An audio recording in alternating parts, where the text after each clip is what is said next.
अमरावती जिल्ह्यातल्या मोर्शी येथील साई कॉलनी भागामध्ये राहणाऱ्या मृण्मयी जीवन देशमुख या 3.5 वर्षीय बालिकेला भारताचीच राजधानी नव्हे तर जगातील कोणत्याही देशाची राजधानी कोणती आहे असे विचारले असता ती काही सेकंदातच उत्तर देत आहे। इतकेच नव्हे तर वेगवेगळ्या महापुरुषांची नावे ती पटकन सांगते। विविध राज्यांच्या राजधान्या मुखपाठ आहेत, तसेच विविध खेळातील खेळाडूंची नावे सुद्धा तिच्या मुखपाठ आहेत। त्याचप्रमाणे जगभरातील विविध शास्त्रज्ञांची नावे तिच्या मुखपाठ असल्याचे तिचे सर्वत्र कौतुक होत आहे।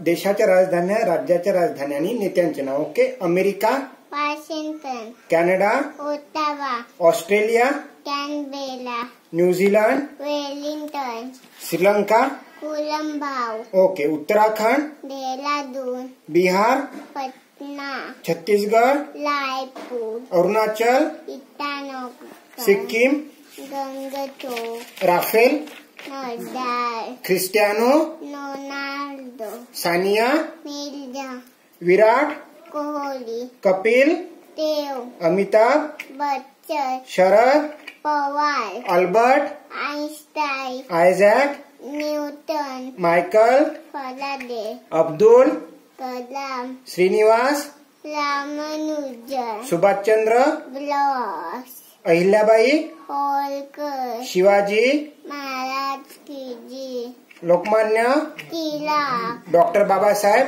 आंबेडकर, मौलाना आजिया, सावित्रीबाई फुले, जम्मू काश्मीर, श्रीनगर, तामिळनाडू, चेन्नई, सिक्कीम, गंगटोक, आसाम, दिसपूर। विदर्भ न्यूज करिता मोर्शी येथून संजय गारपवार व दत्तराज इंगळे यांचा वृत्तांत।